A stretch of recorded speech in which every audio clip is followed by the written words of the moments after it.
Quiero que vayamos a Mateo capítulo 25.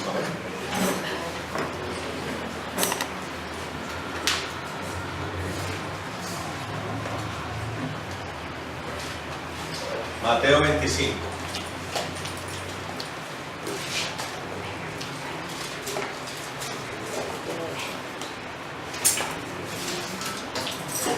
Mateo 25, versículo 14. Vamos a mirar primero del 14 al 30. ¿No? La predicación de hoy se llama, tiene el título de la inutilidad. La inutilidad. ¿Amén? La inutilidad. Vamos a entender los conceptos que están en la Biblia. ¿Amén? Mateo 25, del 14 al 30 primero. Esa es la primera parte que vamos a mirar. Dice, parábola de los talentos. ¿De los qué? Talentos. Dice acá, porque el reino de los cielos será semejante a un hombre que al emprender un viaje largo llamó a sus siervos y les entregó sus bienes. A uno dio 5 talentos, a otro 2 y a otro 1. A cada uno dio conforme a su capacidad y se fue lejos. Inmediatamente el que había recibido 5 talentos se fue, negoció con ellos y ganó otros 5 talentos. De la misma manera, el que había recibido 2 ganó también otros 2. Pero el que había recibido 1 fue y cavó en la tierra y escondió el dinero de su señor.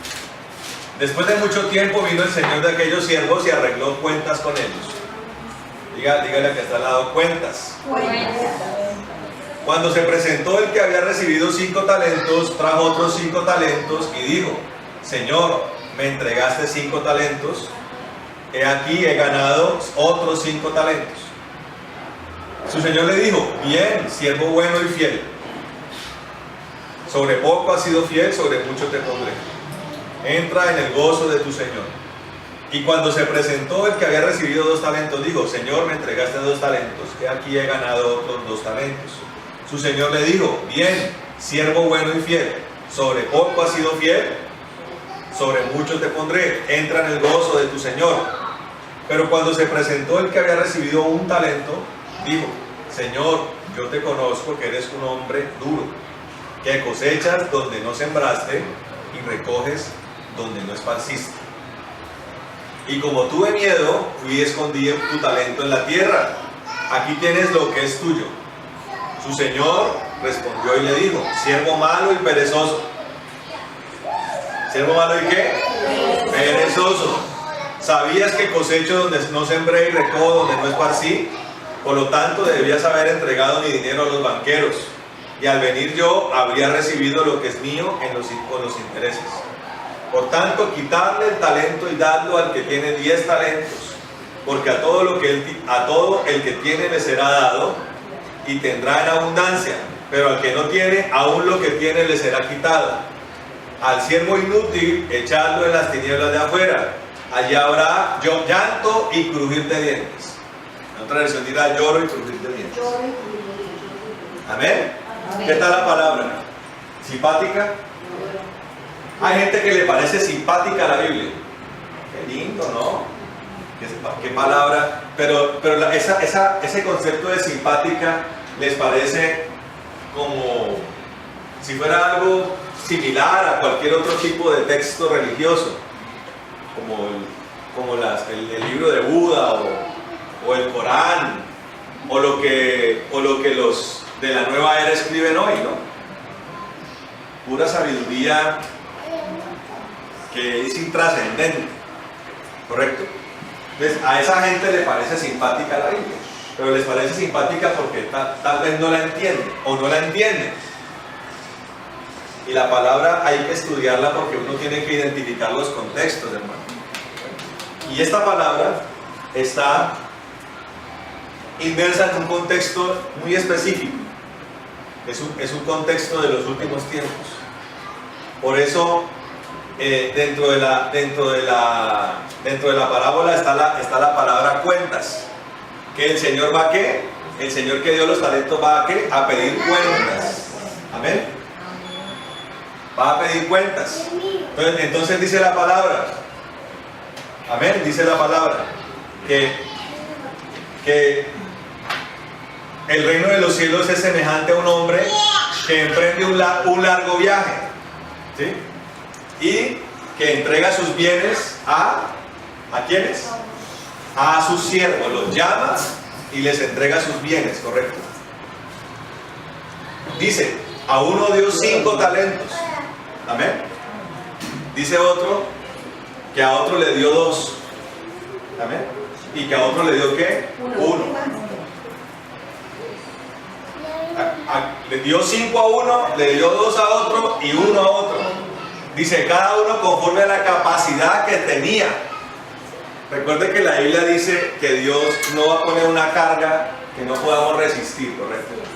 O sea, cada uno tenemos una carga que Dios, una capacidad que Dios nos ha dado. A cada uno Dios nos dio una cruz de cierto tamaño. Algunos tienen una cruz más grande, lo que habla de una capacidad más grande. Otros tienen una cruz más pequeña, lo que habla de una capacidad más pequeña, ¿sí? Amén.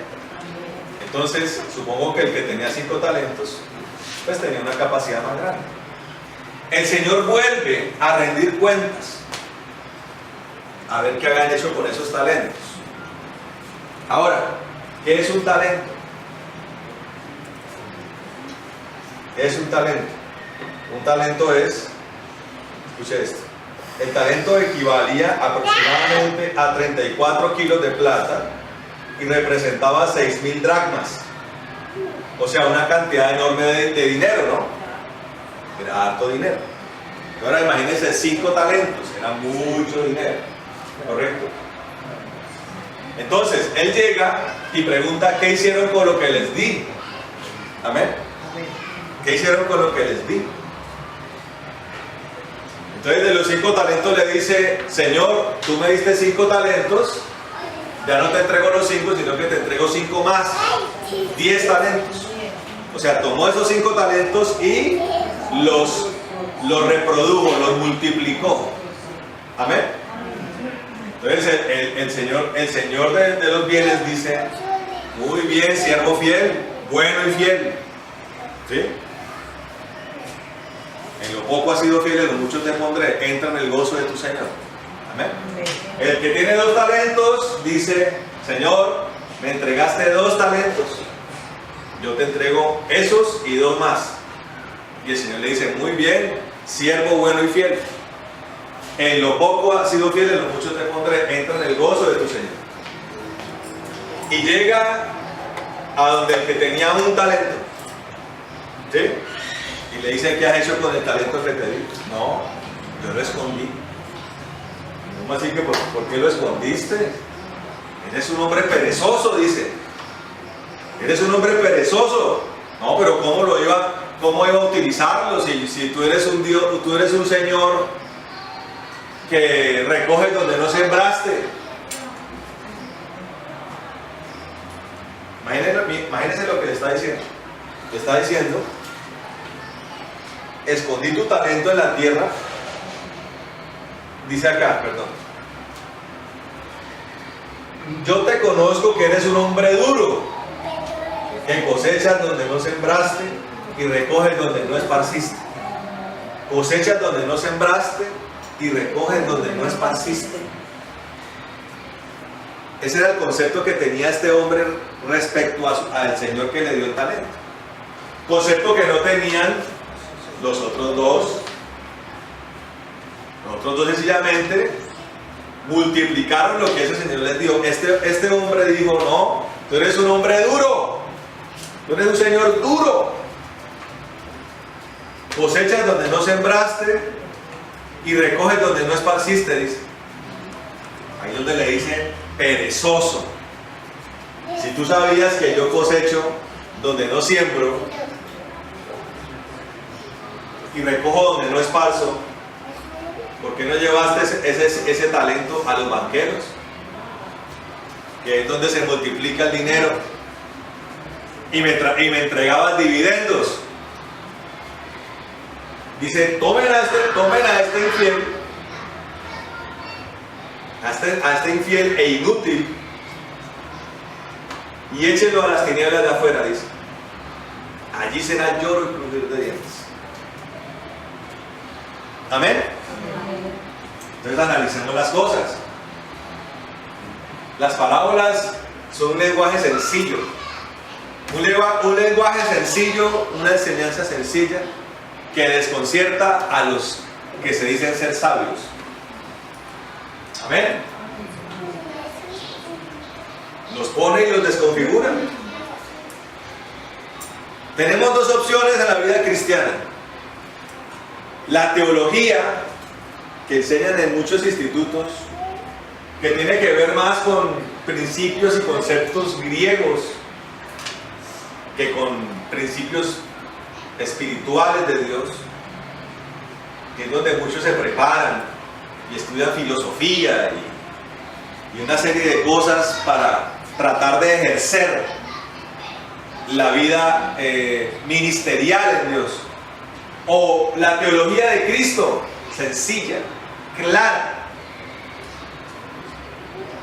que está desmenuzada para que usted la entienda.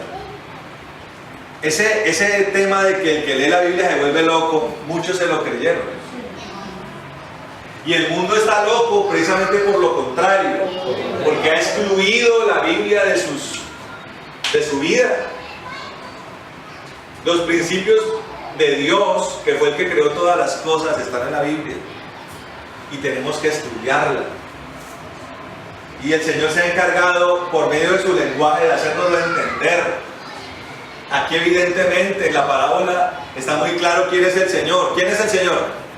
El dueño de esos bienes, ¿quién es? Cristo. Él es el dueño. Se va a un largo viaje. Lo está diciendo en el contexto de la explicación escatológica, o sea, de los últimos tiempos, próximo a su crucifixión. Crucifixión que fue seguida por una resurrección. Amén. Y una resurrección que fue seguida por una ascensión. Yo quiero aquí, dice la palabra, que la verdad os hará libres. Siempre que llega el 7 de diciembre, la gente ¿qué hace? Compra velas y prende velas en los bordes del andén. La celebración del 7 de diciembre es la celebración de la ascensión. ¿Sí? De María. Algo que estaba escrito en un libro que no está en la Biblia, un libro apócrifo. ¿Qué es un libro apócrifo? Un libro fabulesco que contradice los principios bíblicos. No, es un sinónimo. Lo que pasa es que hay un libro apócrifo que se llama el de Bernabé, que asegura que María ascendió.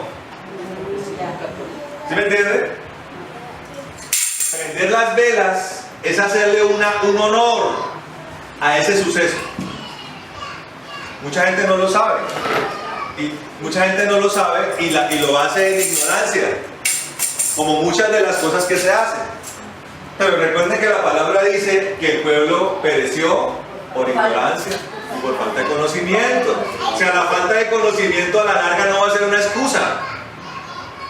Es como cuando usted llega al examen final de un año y le dice, profesor, es que como yo no estudié, exímame del examen. No, se va a sacar 0. No, nada. El profesor, tiene que ser un profesor sinvergüenza el que le diga, no estudio, no, venga, dentro de 8 días quiero. No, la fecha es la fecha. Y el día del juicio va a llegar, hermano. Y el Señor va a tomarse su tiempo. Amén. Va a decirle, bueno, siéntese. Póngase cómodo ahí. ¿El Señor es omnipresente? Sí. ¿Él puede tener millones de audiencias simultáneamente? Sí. Porque siempre uno se imagina que el juicio El juicio con Dios es una fila, ¿no? Imagínense una fila de miles de millones de personas. ¿A qué horas termina ese juicio? Ahora, bueno, es un juicio que ocurrirá en la eternidad, ¿no? Y la eternidad no es como acá. Usted va a reclamar la pensión en el Banco Popular y qué colota. Usted ahí en la fila, y 2 horas de fila en el Banco Popular. Y por estas fechas peor, porque es con prima y con todo.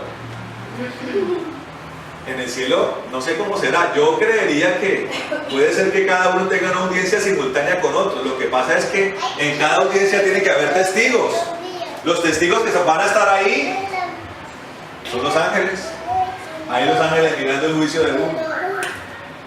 Y Dios va a sacar todas las cosas, el libro de los acontecimientos, el libro de la vida, y va a pasar todo como una película.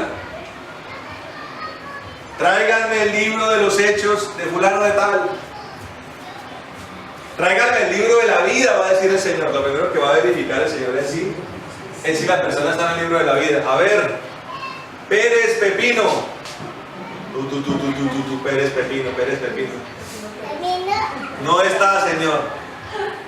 Yo no sé si alguien se llamará Pérez Pepino. Yo no creo que exista alguien que se llame así. ¿Sí me comprende? No está Pepino Pérez. Si no está Pepino Pérez en el libro de la vida, ¿qué va a pasar? No hay sal. Se le está viendo la sobrina de Pepino. ¿Qué va a pasar con Pepino Pérez? No es salvo. ¿Me comprende? Y por tanto va a ser lanzado al infierno. Lo que pasa es que aunque vaya a ser lanzado al infierno, va a pasar por un juicio. Por eso en los sistemas penales, aun cuando la persona es culpable, como que la cogieron en flagrancia, merece un proceso, tiene derecho a un proceso. ¿Usted sabe? Tiene derecho a un abogado. Pudieron haberlo cogido con el arma con la que le disparó a la persona en el momento en que le disparó, pero aun cuando lo cogieron en flagrancia, donde todo el mundo lo vio, tiene derecho a un juicio. O sea, el único derecho que tiene un condenado al infierno es un juicio. Lo que pasa es que cuando la cosa es tan evidente, pues el abogado, ¿qué tanto puede hacer? Lo máximo que puede hacer el abogado es que reciba la pena que merece. Una pena general, que es el infierno, pero usted tiene que entender que en el infierno hay como lugares de que dependiendo del pecado va a ser mayor el sufrimiento que otro. ¿Está entendiendo? Porque Dios es justo. Ahora, el mayor castigo es estar separados de Dios en un lugar de tormento. Eso ya, ¿quién quiere vivir eso? ¿Quién lo quiere vivir? Ahora, aquí está hablando de talentos. ¿Sí? O sea, está hablando de que a cada uno de nosotros Dios nos dio cosas para peregrinar, para trasegar por esta tierra. Hay talentos menores y talentos mayores. Amén. ¿Qué es un talento menor? No sé, de pronto la capacidad de escribir. ¿Sí? La persona es buena para escribir, hace poesía, escribe narrativas. ¿Sí? Otro talento menor es, no sé, la capacidad de tocar la guitarra. Hay gente que lo sabe hacer más que otras, ¿cierto decir? Hay gente que se le facilita más hablar los idiomas que otros, ¿no? Esos son talentos menores. Amén. Pero hay talentos mayores que ya tienen que ver más con nuestro llamado. ¿Sí? La obra de Dios, ya la parte importante, medular. Y en la obra de Dios hay que entender que lo principal que es la salvación. Amén. Pues hay talentos para la salvación. ¿Sí? El talento para evangelizar. Amén. Dios lo da. Dios lo da y por tanto Dios lo exige. ¿Qué quiere decir eso? Escuchen muy bien esto. ¿Qué quiere decir eso? Dios nos da cosas para que nosotros las reproduzcamos, las multipliquemos. Amén. Usted tiene que comprender que lo que Dios le ha dado tiene que multiplicarse. ¿Amén o no? Ahora, volviendo a este hombre de un talento, Este hombre pensaba que el Señor era un hombre duro y que recoge donde no siembra, ¿cierto? Ese era el concepto que tenía. La pregunta es, ¿eso es verdad? ¿El Señor recoge donde no siembra? ¿Sí? No. Eso fue lo que pensó él del Señor.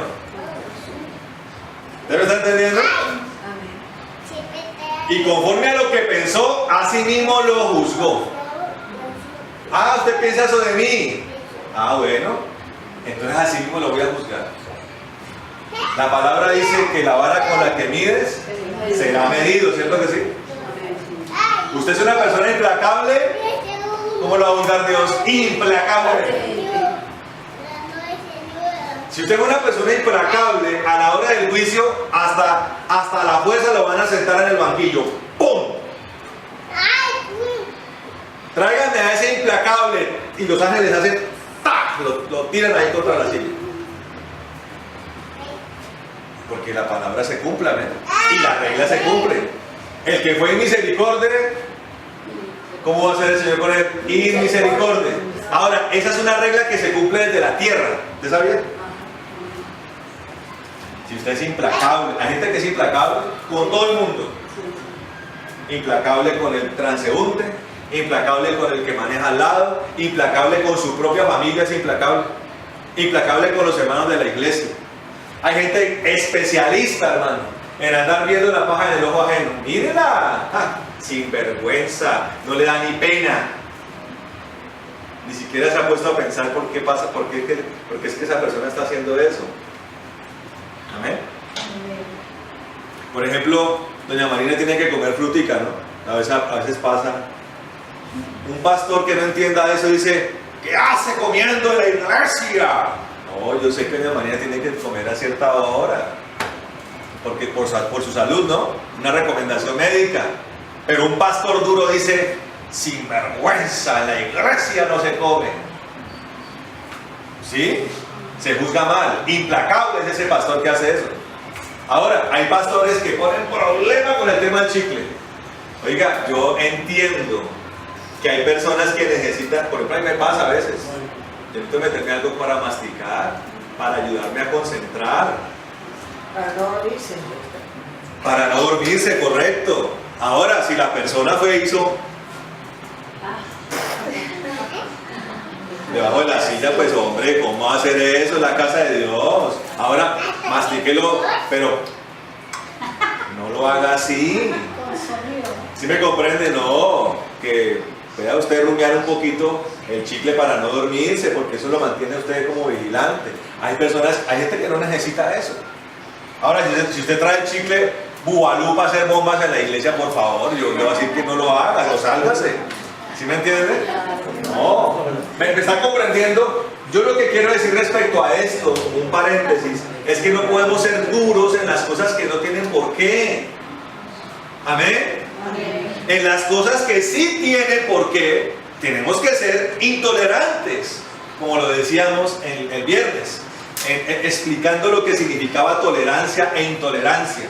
Respecto a las cosas que no son necesarias, ¿por qué vamos a ser intolerantes?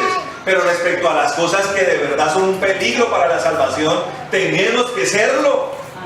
Por ejemplo, ¿con qué el pastor Mauricio es intolerante? Con la gente chismosa que quiere destruir la iglesia. Aquí no existe, yo no tengo ese problema acá. Y voy a ser severo con eso, y muy claro con eso. De hecho, lo primero que le digo a la persona que llega a la iglesia es, venga para acá, siéntese un momento. Aquí tenemos una forma de vivir el cristianismo. Le voy a pedir el favor, yo entiendo su proceso, su dolor, usted tiene que pasar por sanidad, por liberación, pero solamente le pido que no me hagan esas barranchas en la iglesia. No ande hablando del hermano, no ande armando combos, no ande armando división, porque no lo voy a tolerar. Y yo tengo esa posición ahora porque me tocó aprenderlo a las malas. ¿Cómo? Siendo más misericordioso que Dios. Tenía uno a la gente malvada en la iglesia, en Bogotá nos pasó. Oiga, y nosotros con el tema del amor, la gente nos estaba acabando con la iglesia y nosotros Nos volvimos muy dóciles con eso, con el cuento del amor. Esa gente mala nos estaba acabando con las ovejitas. Hasta que Dios nos habló y dijo: ¿qué les está pasando? Y Dios nos llevó a tamizar, hermano. Amén. El que tenía buen fruto se quedaba.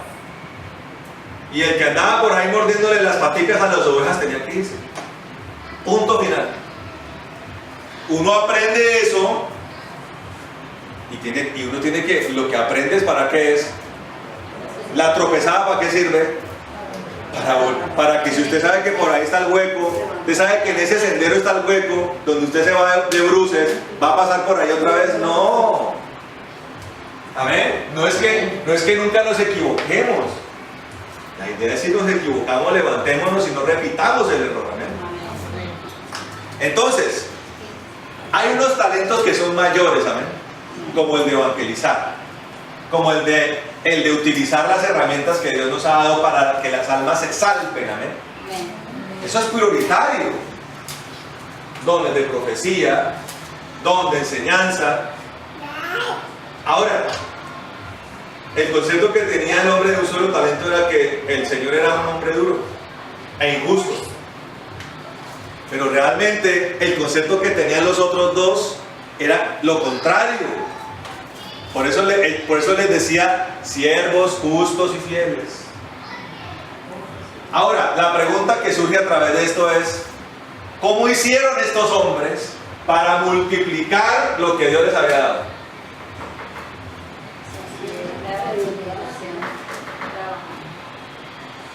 Claro, podemos explicarlo de muchas maneras. ¿Sí? La primera de ellas, con lo cual lo vamos a entender, es haciendo lo contrario a lo que el hombre de un talento hizo. Bueno, o lo que el hombre de un talento no hizo. O sea, el hombre de un talento, el Señor le dijo: perezoso, inútil. Los otros fueron diligentes y útiles. Los pusieron a trabajar. Perfecto. Ahí, cuando entendemos la primera parte de la explicación, es cuando posiblemente surge la confusión. Y no solamente posiblemente surge, generalmente surge la confusión. Porque Dios dice: seamos diligentes. Entonces la persona de una vez dice: bueno, ¿cómo soy diligente?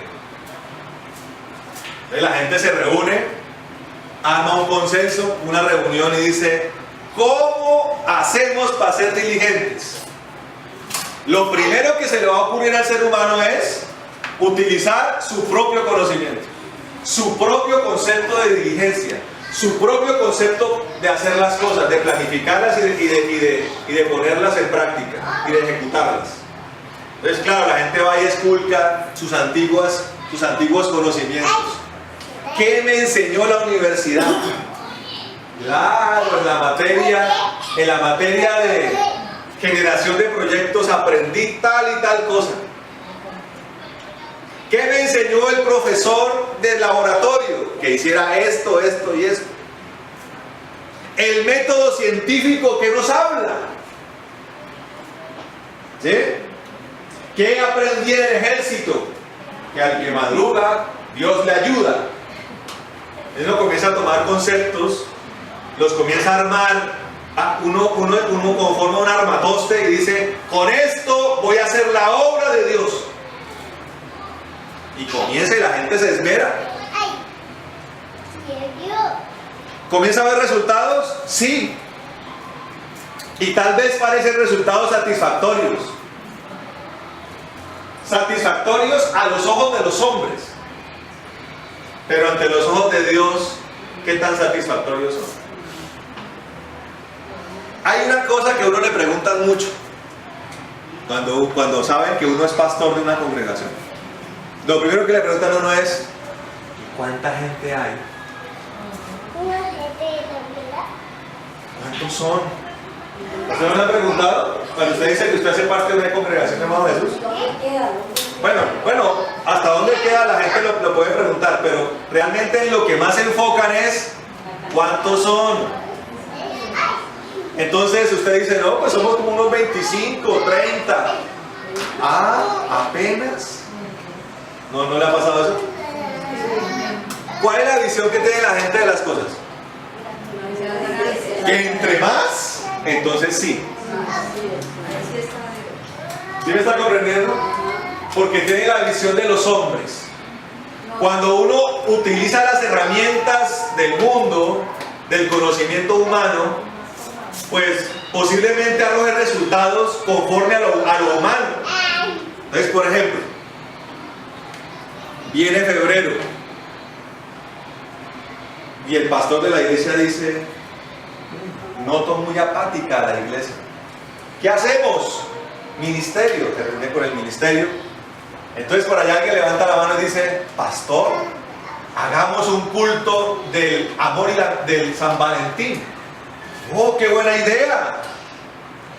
Mandemos a hacer camisetas con corazoncitos. Y eso incluyámosle versículos bíblicos. Y celebremos San Valentín en la iglesia. Pregunta: ¿ese tipo de celebraciones qué tanto le gusta a la gente? Muchísimo le gusta. Entonces claro, la persona llega. El preámbulo es: gran celebración de San Valentín, iglesia cristiana, la ovejita feliz. Traiga a sus amigos, traiga a su familia y vamos a celebrar juntos San Valentín. Y aparece al final del letrero el angelito de Cupido. No falten. Claro, tenemos una celebración de San Valentín en la iglesia. Va a haber comida. ¿De verdad? A la hora de comida, ¿usted qué cree que hace la gente? Entonces el domingo de celebración de San Valentín, ¿qué pasa en la congregación La Ovejita Feliz? Se llega la familia. Que debería llamarse la ovejita feliz y no el perrito feliz o la cabrita feliz. ¿Qué cree que va a pasar en la iglesia? Se llena. Entonces claro, cuando la gente tiene el criterio que entre más lleno y más, es porque está Dios, dice: oh, qué obra tan magnífica la que yo he hecho para Dios. Claro, usted llega y ese pastor se para en el altar y dice: vamos a hablar de la palabra de Dios. Saca un pasaje bíblico, lo lee, lo explica. La gente que pronto es un poquitico más espiritual, si es que la hay en la ovejita feliz, dice: oh, qué buena palabra. Pero el otro está diciendo: uy, pero aquí va a terminar esto, porque los tamales, ¿qué? El apóstol Pablo dice: cuando usted tiene su mente en su estómago, está mal. El apóstol Pablo lo dice. Tiene su deseo en su estómago, dice el apóstol. Amén. Claro, y la gente dice: fue un culto maravilloso. Y si tiene un profeta, esos de estilo Balaam, entonces el pastor predica la palabra y sale la profetisa. Dios me dice: a todos ustedes los va a bendecir, a todos les va a ir bien, las bendiciones los alcanzarán, las bendiciones los atraparán. Claro, comida, San Valentín, profecía de prosperidad, camiseta de regalo además. ¿Qué cree que va a pasar? ¿Un éxtasis? La pregunta es: ¿y en medio de todo eso estuvo el Señor? Lo aterrador de lo que yo estoy hablando es que la gran mayoría de iglesias viven eso. Claro, cada mes tiene su celebración. Enero, celebración de los proyectos del año. Este es el año de los campeones. Febrero, San Valentín, y cada mes tiene su celebración. Entonces los pastores utilizan esos mecanismos para mantener contenta a la gente, que la gente no se le vaya. Se predica un evangelio light, un evangelio que no confronta con el pecado, un evangelio que no confronta con la verdad. La gente está allí cómoda, ¿No le gusta la silla Rimax? Vamos a hacer la marcha de las sillas acolchonadas. En serio, es que si yo trato como de exagerar y no lo logro, porque es que así es. Entonces el pastor dice: pase todo aquel que quiera ofrendar para las sillas acolchadas. Ya está la silla acolchada. La persona está ahí, tiene un poquito de calor. Vamos a hacer la marcha de los aires acondicionados. Y todo para que la gente esté contenta. ¿Sí? Campañas, la marcha del ladrillo, la marcha del cemento, la marcha de la silla acolchada, la marcha del aire acondicionado, la marcha de todo. Y termina siendo la marcha del avión para el pastor. Sí, en serio. Es en serio, no es mentira, es en serio. Así es. Ese es el cristianismo que muchos viven. Pero a través de la parábola de los talentos nos surgen preguntas. El concepto del que tenía un talento era un concepto de preguntas y también respuestas. Era un concepto errado.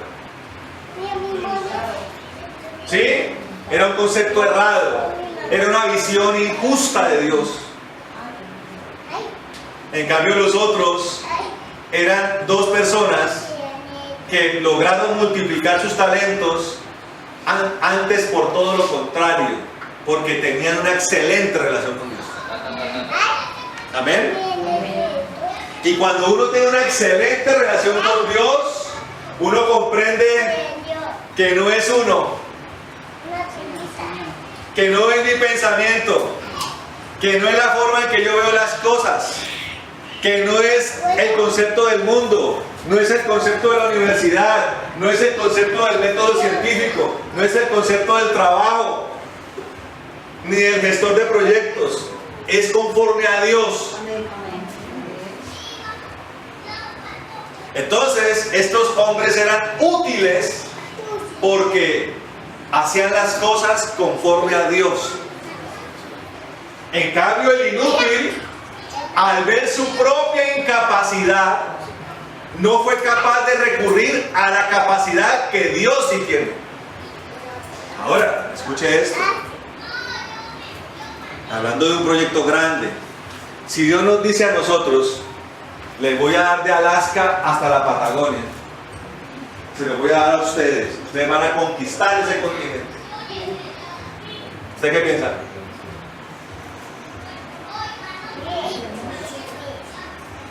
Y cuando preguntan: no, pues sí, qué chévere, pero bueno, ¿y ahora qué hacemos?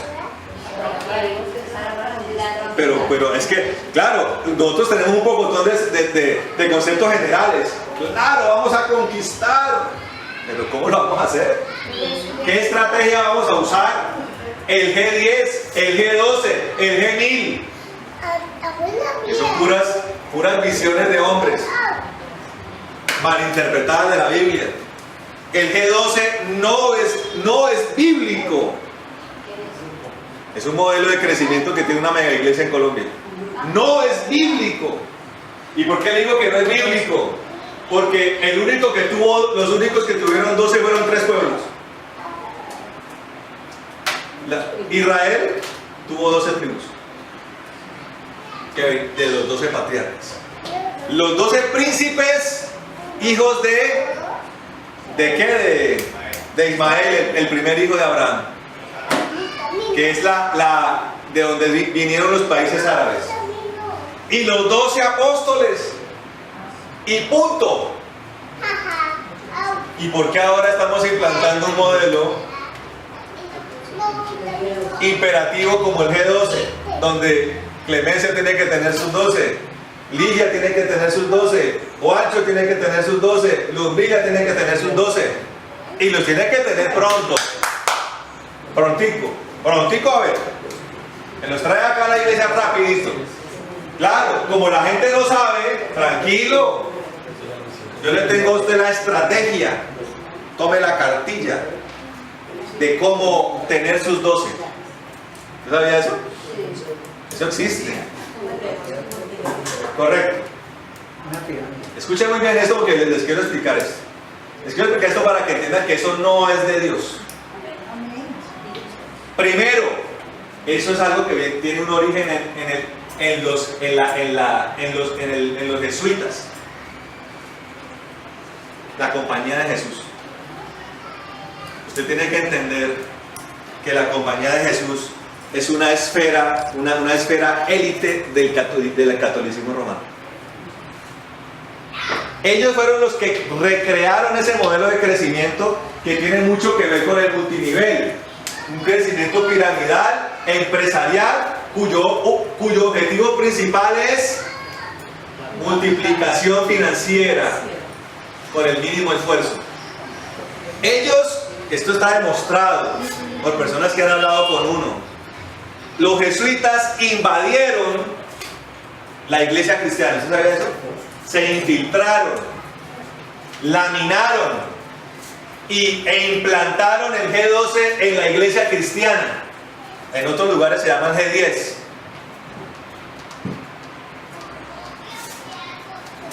Y minaron eso y también minaron el área de la alabanza en la iglesia. ¿Usted sabía eso? Ellos fueron los que metieron ritmos como el rock en la iglesia. Por eso usted va a las iglesias de crecimiento multinivel y usted va a las alabanzas y cómo son. Puro rock.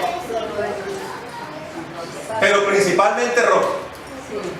Claro, le podrán meter más. Claro, usted va a Planeta Rica, la gente le adora a Dios con vallenato. Pero realmente el gran problema que metieron a la iglesia fue el rock, para quitar la unción de los altares. Y si la unción fue quitada de los altares, si no hay unción, no hay nada. No hay liberaciones, no hay sanidades, no hay nada. 2, el crecimiento multinivel, que es un crecimiento eminentemente financiero. Entonces, ¿cuál es el objetivo de que Clemencia de Rivera tenga 12? Para que los traiga rápido a la iglesia. Para que esos 12 comiencen ¿a qué? Y traigan sus otros 12. Y ellos traigan a sus otros 12, y sus 12, y sus 12. Mire, yo tuve una pareja que yo los comencé a discipular. Y una de las cosas que ellos más me decían: pastor, nosotros fuimos líderes como de 50 personas. Y yo le dije: ¿y qué pasa? ¿Dónde están esos 50? Yo le pregunté: ¿dónde están? ¿Dónde están esos 50? No, ni idea. En el mundo, ¿cierto? En el mundo, sí, pastor. ¿Cuánto tiempo demoraron desde que usted llegaron a la iglesia hasta tener esos 50 o 50 y pico? 3 meses. Oiga, ¿a quién se le mete en la cabeza, hermano, que usted va a poder discipular a 50 personas llevando 3 meses en la iglesia? Lleno de demonios, lleno de problemas internos y lleno de pecado. El proceso del cristiano es un proceso paulatino, cosa por cosa, tiempo por tiempo. Lo primero que una persona debe procurar es el conocimiento de Dios, llegar a conocer al Dios verdadero. El Dios verdadero se encargará de su sanidad interior, el Dios verdadero se encargará de su liberación, el Dios verdadero se encargará de purificar su pecado. Amén. Cuando usted ya esté en el momento óptimo, entonces Dios le dice: es tiempo de discípulos. Antes no, porque uno da de lo que tiene. ¿No dice la Biblia? De lo que se tiene, se da. Pero si yo estoy lleno de pecado, lleno de maldad y de destrucción, ¿qué le voy a impartir a los nuevos? Lo mismo. Y si 2 más 2 son 4, ¿cómo va a terminar la cosa? ¿Usted sabe dónde está esta parejita? La una tiene otro y el otro tiene una. 0 iglesia, 0 Cristo. Ellos sí siguieron la idea de la multiplicación. Sí, pero para lo malo. No. Perfecto, sí, es correcto. Yo le pregunto, ¿eso es cristianismo, hermano? Ese era el problema del que tenía un talento, tenía una visión equivocada. Pero los que tenían 2 y 5 conocían a Dios. y sabían que Dios les había dado esos talentos y que Dios mismo es el que les iba a dar las herramientas para multiplicarlos.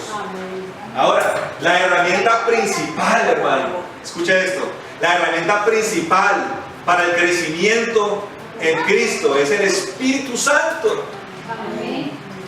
Amén.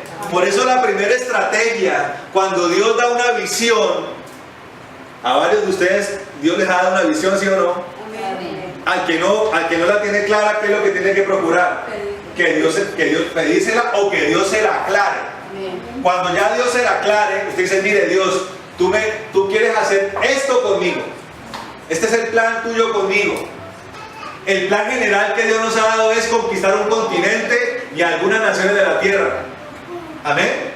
Lo primero que tengo que procurar es alinear esa visión en la estrategia de Dios. O sea, lo primero que tengo que hacer no es yo empezar a planificar conforme a lo que yo conozco, sino preguntarle a Dios, bueno Señor, ¿cómo lo vamos a hacer? ¿Amén o no? ¿Cómo lo vamos a hacer? Es lo primero que yo tengo que preguntarle a Dios. Y yo le voy a decir una cosa, usted puede pensar cómo se puede hacer, pero generalmente Dios lo sorprende a usted. Ay, yo pensé que tocaba hacerlo así, pero ahora Dios me dice que se hace así. Yo le hago una pregunta.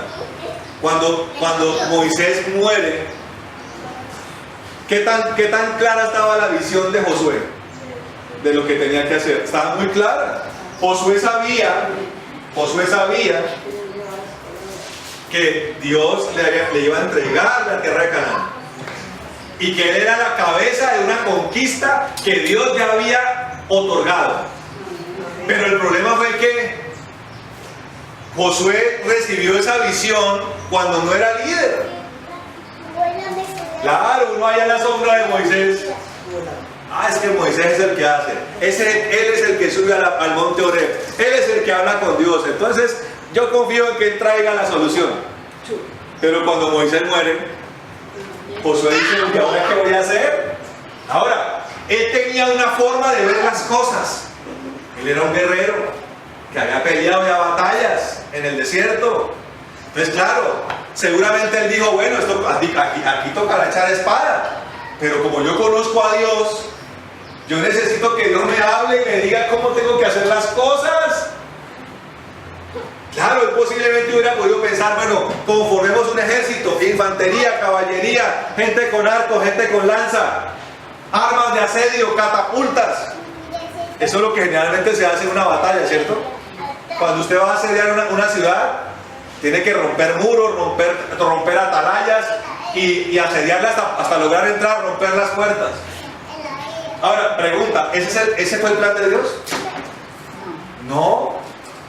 Josué comienza a orar y Dios le dice, bueno Josué, durante 6 días, cada día le van a dar una vuelta a todo Jericó, todo el pueblo, por delante de los sacerdotes, con el arca. Y al 7º día le van a dar 7 vueltas y después de las 7 vueltas gritarán y tocarán los chofares. Y yo derrumbaré las murallas. Yo le hago una pregunta, ¿qué tan lógico es eso?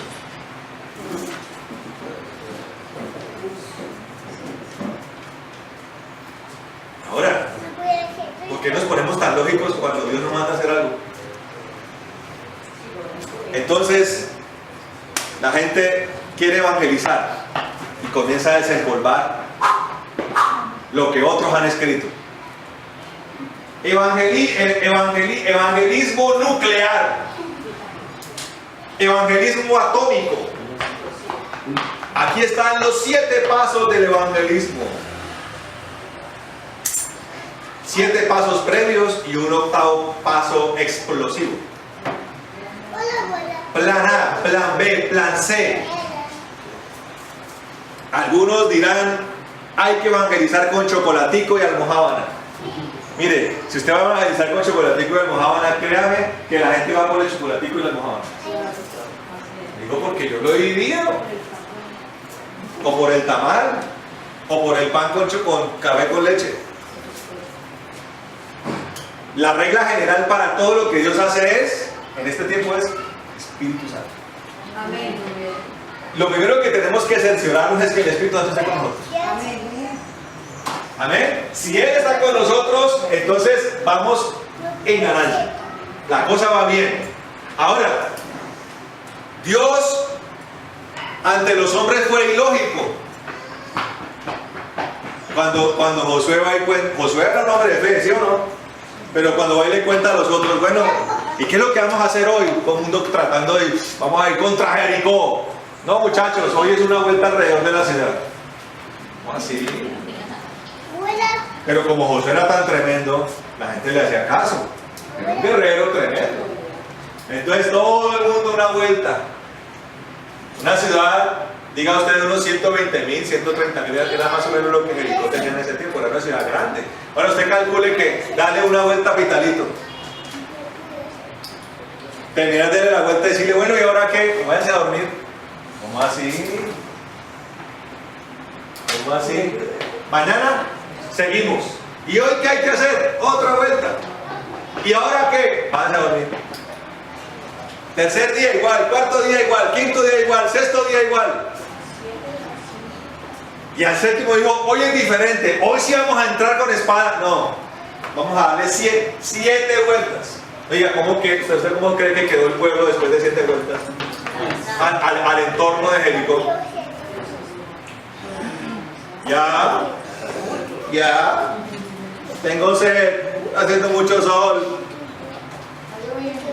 está lloviendo.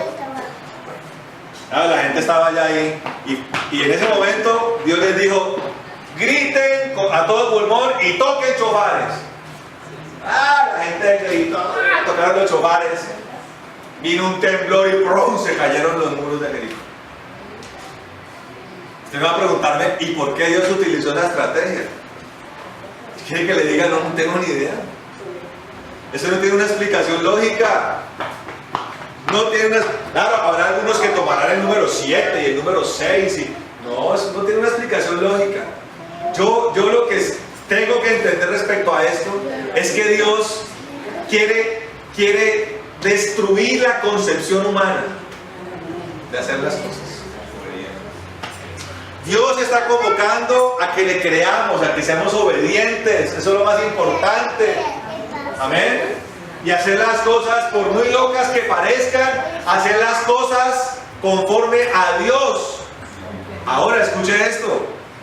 Todo ese proceso ilógico tiene que estar revestido de mucha paciencia. De paciencia. Dios nos dijo de Alaska a la Patagonia. ¿Eso es ya? No. Con sudor y con esfuerzo en la presencia de Dios, tenemos una congregación en Canadá. ¿Y qué lucha, hermano? ¿Qué lucha? Porque la gente en esa parte del mundo tiene una concepción anglosajona de la iglesia,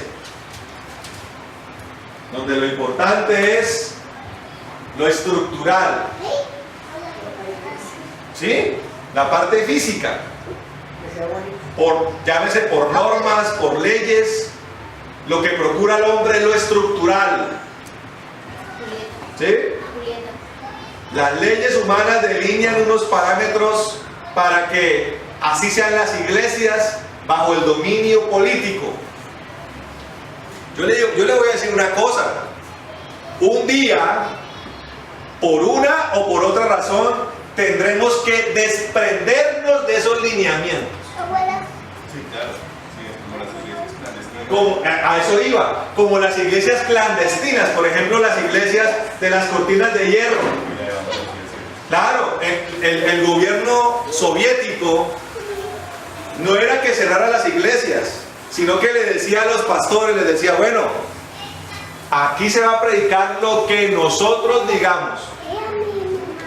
Nada de andar diciendo cosas que violenten la filosofía socialista y comunista. Claro, los pastores que les temblaban las rodillas con tal de que los siguieran dejando ahí en el altar y no les tocaran sus iglesias, predicaban lo que les gustaba a los soviets socialistas. Claro, ellos como toda tiranía llena de espías, metidos en la iglesia a ver el pastor que está predicando. Y entonces Stalin es un líder de bendición.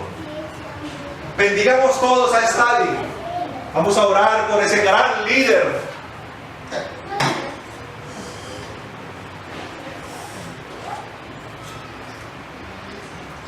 Yo le hago una pregunta. ¿Nosotros tenemos que bendecir a los gobernantes? Sí. ¿Pero tenemos que seguirlos a ellos? No. Sí, nosotros oramos hasta por nuestros enemigos. Pero seguirlos, en vez de seguir a Cristo, los verdaderos pastores, los que amaban al Señor, dijeron: renunciamos al oficialismo. Abandonaron sus estructuras de iglesia, abandonaron sus parroquias, sus lugares de reunión y se empezaron a reunir en la clandestinidad, en los garajes, en las salas, en las alcantarillas de la ciudad. Ahí se reunían, en medio del olor azufroso de las alcantarillas. Pero preferían eso con tal de honrar a Jesús y no para quedar bien con los gobernantes. Entonces, cuando uno se preocupa mucho de lo estructural y de cumplir con las normas humanas, va a llegar un momento en que Dios le va a decir a uno: bueno, hermano, o eso o yo. En países como los Estados Unidos, bueno, ahora está Trump, que tiene una simpatía con la iglesia cristiana en Estados Unidos, simpatía que no había con Barack Obama, ni mucho menos iba a verla con Hillary Clinton. Para nada, esa mujer es una mujer terrible. A uno le han pintado a un Trump troglodita, pero es un hombre que respeta los principios bíblicos, hermano. Y está rodeado de pastores. O sea, no crean por ahí las visiones que le andan vendiendo por los medios de comunicación. Esta mujer es una mujer que sí está rodeada de espiritistas. ¿Usted sabía eso? De mediums. Hillary Clinton y Bill Clinton, sí. Pero mire, sorprendentemente Dios le dio la victoria a ese hombre contra todo pronóstico. ¿Usted cree que eso no fue la mano de Dios? Pero la visión en los Estados Unidos, sobre todo en Canadá, es cuadricular la iglesia. La iglesia tiene que ser como nosotros digamos. En Canadá, por ejemplo, el presidente Trudeau es un hombre que apoya el aborto, apoya el matrimonio gay y una serie de políticas progresistas que atentan contra los principios de Dios. Gravemente. Voy a permitir que ese tipo de personas digan cómo tengo yo que aplicar, cómo tengo yo que manejar la iglesia del Altísimo. De ninguna manera. De ninguna manera. ¿Amén? Bueno, cada cosa tiene su tiempo, amén. Si la cosa se pone peluda acá en Colombia, vamos a permitir que los gobernantes progresistas digan cómo manejamos la iglesia. De ninguna manera. El Evangelio ha logrado sobrevivir, hermano, a través de los siglos. Ha logrado sobrevivir a persecuciones sangrientas, hermano. Y están todavía vigentes. Persecuciones que todavía en China existen. Sí, en los países musulmanes. Persecuciones en países musulmanes. Persecuciones en la misma Europa, donde la iglesia cristiana se murió allá. Lo que no lograron hacer, lo que no logró hacer la iglesia católica y los inquisidores de la Edad Media, lo lograron hacer hoy los progresistas en Europa. ¿Usted sabía eso? Los inquisidores de la Edad Media casi acaban con la iglesia cristiana. Lograron sobrevivir una serie de grupos en las montañas de Europa. Grupos que trataron de guardar los preceptos apostólicos y se resistieron a la violencia teológica y a la violencia política de la Iglesia Católica Romana. Y los persiguieron a sangre y fuego, no lograron acabarlos. Uno de esos grupos se llamaban los valdenses. Y trataron de desprestigiarlos hasta el día de hoy.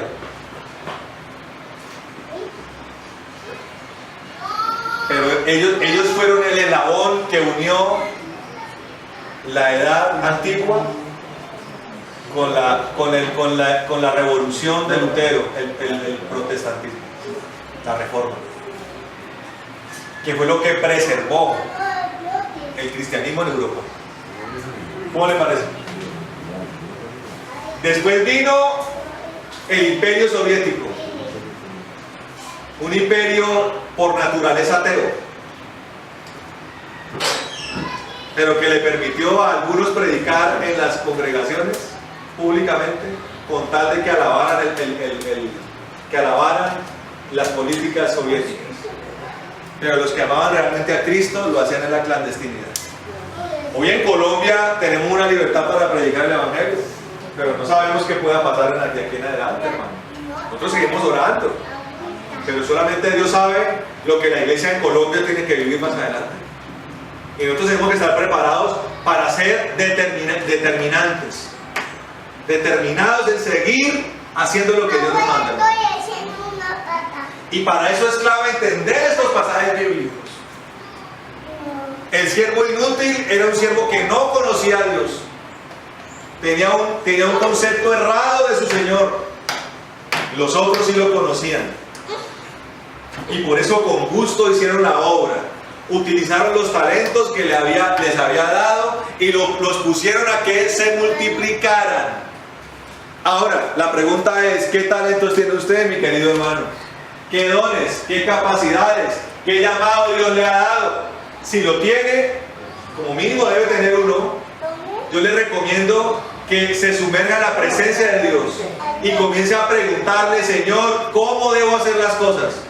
Borre todo concepto que hasta ahora usted tenga. Bórrelo, quítelo. Todo eso que le enseñaron y le enseñaron mal, bórrelo, renuncia a ello y comience a preguntarle a Dios cómo debo hacer las cosas. Claro, en medio de todo eso, usted va a comprender que ahora sí es aún más importante lo que el apóstol Pablo dice, por ejemplo, ore sin cesar.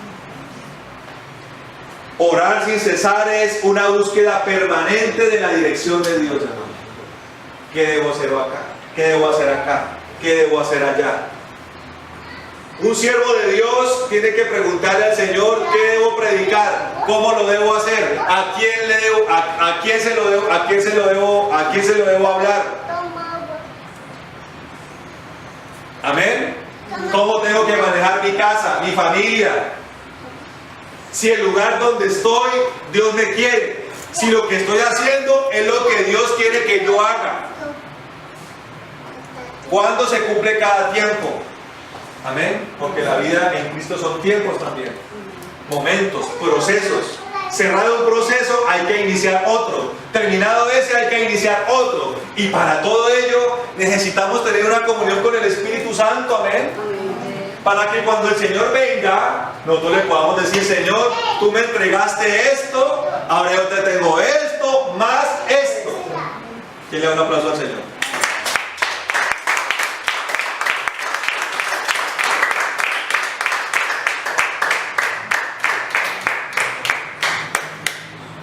Ahora, ese siervo infiel fue considerado inútil, hermano.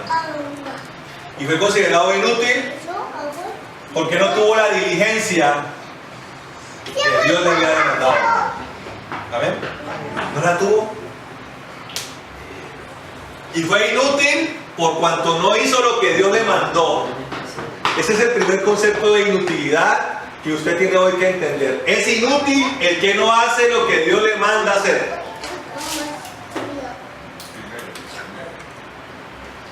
Es inútil el que no hace lo que Dios le manda hacer. Ese es el primer concepto de inutilidad. Amén. Amén. Pero la inutilidad también la podemos entender en otros términos, hermanos.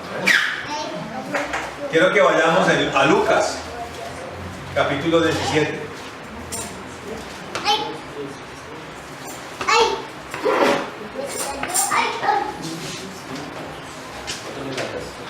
Amén. 17, versículos 7 al 10. Lucas 17, del 7 al 10. Amén.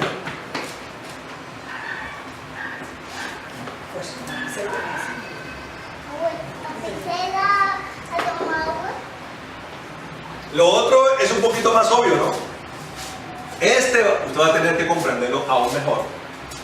Dice: ¿y quién de vosotros, teniendo un siervo que ara o apacienta, al volver del campo, le dirá: pasa, siéntate a la mesa? Perdón. ¿Y quién de vosotros, teniendo un siervo que ara o apacienta, al volver del campo, le dirá: pasa, siéntate a la mesa? Más bien le dirá: prepara para que yo cene, cíñete y sírveme hasta que yo haya comido y bebido. Después de eso, come y bebe tú. Da gracias al siervo porque hizo lo que le había sido mandado. Pienso que no.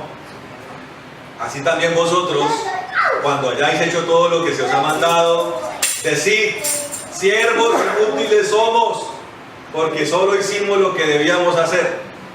Entonces aquí uno como que tiene que empezar a decir: pero esto es como confuso, ¿no? Al fin si hago lo que dice Dios, ¿soy inútil o inútil o no? Si uno lo estudiara superficialmente respecto a Mateo 25, dirá: bueno, es inútil el que no hace la voluntad de Dios. Pero aquí está hablando de un siervo que hace la voluntad de su Señor, y como la hace, entonces es inútil. Oiga, ¿será que soy inútil porque sí e inútil porque no? ¿Usted qué opina? No, sencillamente son dos comprensiones diferentes de la inutilidad. Amén.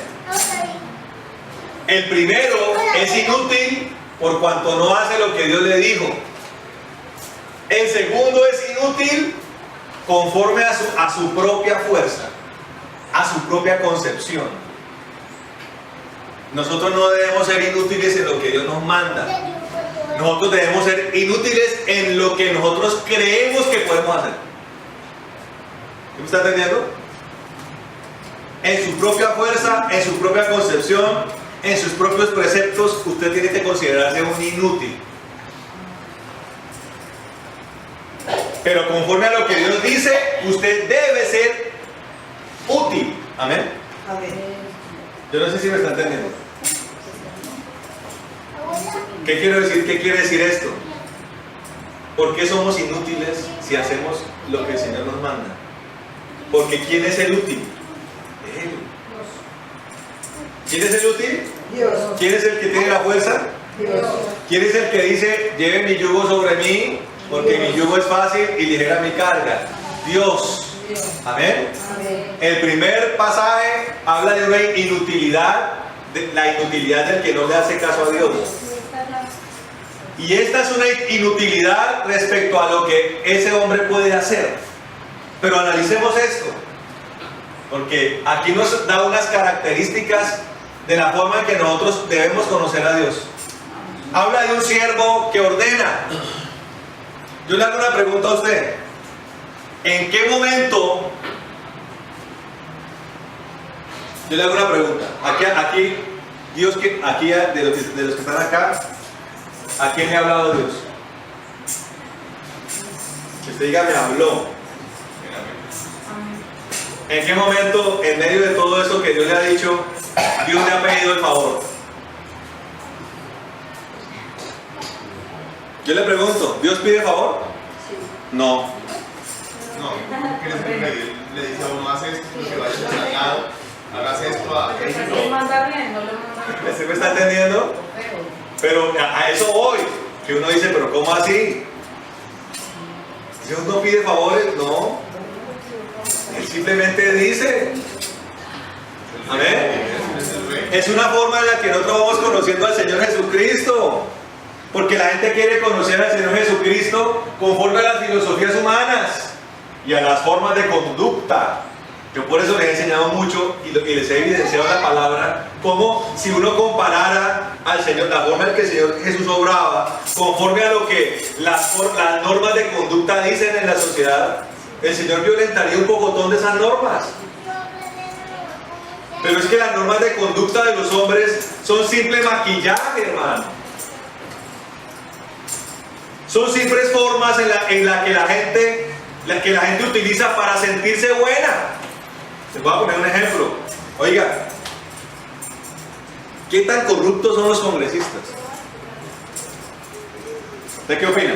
La mayoría, la inmensa mayoría, carcomidos por la corrupción. ¿Sí o no? Pero en la catedral primada, a la hora de la Semana Santa, ¿quiénes están ahí? Ellos, los Benedetti, los Barreras, ahí están, y pasan y comulgan y todo. Y deja que los medios de comunicación los filmen para que la gente diga qué persona tan piadosa, tan buena. Pero el congresista promedio no es sino el reflejo del ciudadano promedio. Claro, de ahí sale. Los congresistas son la exposición pública de la sociedad. Así es. Como eran los senadores romanos, así era Roma.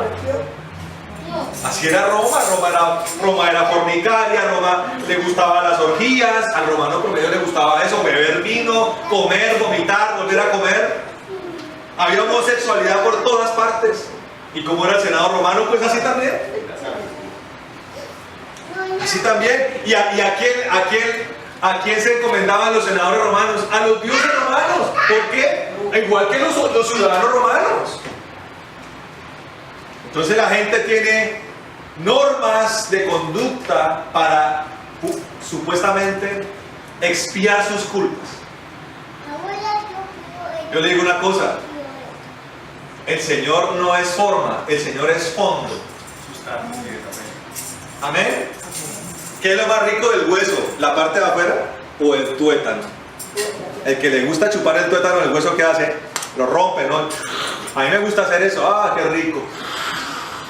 O cuando uno está comiéndose un buen pedazo de costilla. ¡Ah, chupando el tuétano! Pura proteína. Yo le digo una cosa: el Señor es puro tuétano. Amén.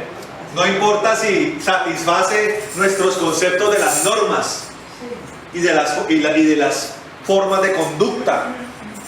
Él es el Señor de todo el universo, hermano. Él lo creó a usted y me creó a mí. ¿Cómo? ¿Por qué tiene que pedirle favor a usted? No, para nada. Él dice: haz esto y haz aquello. Primero, porque es el rey. Segundo, hermano, lo acaba de sacar del pozo del pecado y de la desesperación. Somos sus esclavos. Él nos sacó del infierno. Como por qué nosotros vamos a exigirle a Él que nos pida el favor. Eso es como el hijo que le dice a la mamá: mamá, yo trapeo si me pide el favor. ¿Qué tal eso? La mamá dice: hermano, me trapean. Pero como ahora son los hijos los que mandan. Dígame la palabra clave. No, ¿cómo así? Se trapea y punto, hermano. Si la mamá y el papá tienen esa autoridad, ¿cuál autoridad tiene el Señor? Ahora, Él nos salvó del infierno. Primero nos dice las cosas porque Él es Dios. Y segundo, nos sacó del infierno. Somos de Él, como porque vamos a exigirle que tenga formas. Pero hay gente que trata de tener una relación con Dios en esos términos. Señor, yo hago las cosas que tú dices, pero si me haces esto. ¿Cómo es eso? Perdóneme, así la relación con... Pero hay gente que quiere hacer las cosas con Dios así. Señor, yo me voy a las misiones, pero si me das un apartamento en Los Rosales, porque si no, no. ¿Alguien le sale con eso a Dios y se consigue a otro? Ustedes sigan mirando a ver cómo adquiere su apartamento en Los Rosales, que yo me consigo a otro, tranquilo. Dice la palabra que los obreros son muchos, los obreros pocos, pero de donde se pueden escoger hay muchos. ¿Cómo le parece? Muchos son los llamados, dice el Señor. ¿Usted cree que usted es irreemplazable? De ninguna manera. Si yo hubiera preferido vivir en las Islas Fiji en vez de estar acá, Dios se consigue otro. Aquí estaría otro, llamándose el nombre que fuera. Si Antonio del Villar no hubiera aceptado la propuesta del Señor, se consigue a otro. Punto. Así es Dios. Y Él lo pide el favor, oiga, y tampoco da gracias. ¿Cómo le parece? Señor, estoy muy ofendido contigo. ¿Por qué, mijo? No me diste las gracias por el culto de hoy. ¿Cómo? El que tengo que dar gracias soy yo. Señor, gracias por haberme permitido predicar el evangelio hoy. Amén. ¡Qué privilegio, Señor! Llevarle salvación a la gente. ¡Qué privilegio! Gracias, Señor. ¿A quién se le exige la acción de gracias permanente? A nosotros. Él es Dios. El Dios bueno y perfecto es Él. Nosotros somos rescatados por la sangre de Cristo. Cuando merecíamos ser pisoteados por Él, Él nos rescató. Como porque vamos a pedirle que nos pida el favor y que nos dé las gracias. Ahora, Dios es tan bello que Él es justo y Él recompensa. Amén. Para que usted entienda que no es por formas, es por fondo. ¿Cuánta gente utiliza la verborrea para referirse a la otra persona? Yo te amo, como la luna alumbra en la planicie en la noche, así alumbras tú mi vida, mi tesoro. Gente que se la pasa gastándose plata en tarjetas, en regalos, pero a la hora del té, la relación con esa persona es supremamente mala. ¿De qué sirve uno andar regalando chocolates y en la noche anda uno poniéndose a trompadas con la mujer? ¿Cómo le parece? ¿De qué sirve uno andar regalando tarjetas y llevando a comer a la mujer si en la noche la trato como una pecueca? Como un trapero viejo. ¿De qué sirve? ¿De nada? Perfecto. Por eso le digo yo, no importan las formas, importa el fondo. Hay gente que me ha dicho, pastor, tengo algo que decirle. Me parece terrible que usted no le coja más la mano a su mujer. ¿Usted cree que no me ha salido con eso? Y ya utilizan eso para creer que ya hay un infierno conmigo. Atérrese, así es la gente. Y yo la verdad le digo una cosa, no soy muy bueno para la mano. Para andar caminando así en el parque, no. Pero pregúntele a mi esposa qué tanto la amo yo a ella. Pregúnteselo a ella, no deje que yo se lo diga, pregúnteselo a ella. ¿Amén o no? Pregúntele a los hijos míos qué tanto los amo yo a ellos. No se firmen las formas, no se fijen las formas, fíjense en el fondo. No es en la apariencia, dice el Señor, es en el fruto. Amén. Aquí hay un siervo que trabaja todo el día para su Señor. Ahora, cuando uno tiene la condición de siervo, el siervo hace la comida, ¿no? ¿Y qué dice el amo? Puedes retirarte, ¿no? Entonces el siervo se iba para su cabañita y allá partía su carne. Yo le digo una cosa. Uno puede comenzar con Dios como siervo. Pero el que es fiel a Dios, el que lo busca con corazón auténtico, ¿sabe qué se convierte? En su hijo. Y a los hijos sí les dice el Señor, yo estoy a la puerta y llamo. El que me abre la puerta, yo comeré con él y habitaré con él. Dios es tan misericordioso, hermano, que no solamente lo invita a que coma con él, sino que él dice, yo voy a comer en tu mesa. Aquí, ¿quién quiere que Cristo se le aparezca y coma en su mesa? ¿Amén o no? Yo le hago una pregunta. Si usted sabe que hoy llegará aquí Iván Duque a su casa a almorzar, claro, el que no quiere Iván Duque dice, lo saco a patadas. Mentira, eso es mentira. Eso le pasa a los de la propaganda. Políticos, ese alcalde es una porquería. Viejo sinvergüenza. Y cuando se lo encuentra en el restaurante, señor alcalde, ¿cómo está? Qué gusto verlo. Foto por el alcalde. Así es la gente, hermano. Así es la gente. A la hora de puestos, hermano, el que le da el puesto es el señor senador. Yo voto siempre por usted. Mentiras. Hasta el día anterior despotricó de él. Yo le aseguro, hermano, que si llaman a su casa y dicen, soy yo el presidente de Colombia, Iván Duque, voy hoy a almorzar, le aseguro de que usted se mata porque ese hombre llegue a su casa. Se pone el mejor vestido, saca la mejor bandeja. Oiga, escuche esto, y no es que eso esté mal. ¿Quién ha dicho que eso está mal? ¿No es que es el presidente de Colombia? ¿No es una persona en evidencia? No, claro que sí. Mano, el mejor mantel. No me están entendiendo. No me están, porque algunos hacen cara de que no. Le aseguro que sí lo hacen.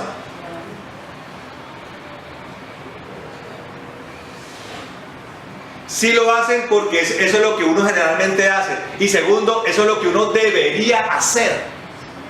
Yo le hago una pregunta: ¿cómo era David con Saúl, man? Era el rey. Saúl lo trataba como el rey de Israel. Independientemente de si Saúl era bueno o malo, era el rey, era el ungido del Señor. ¿No dice la palabra de Dios que los gobernantes son puestos por él? ¿Amén o no? Amén.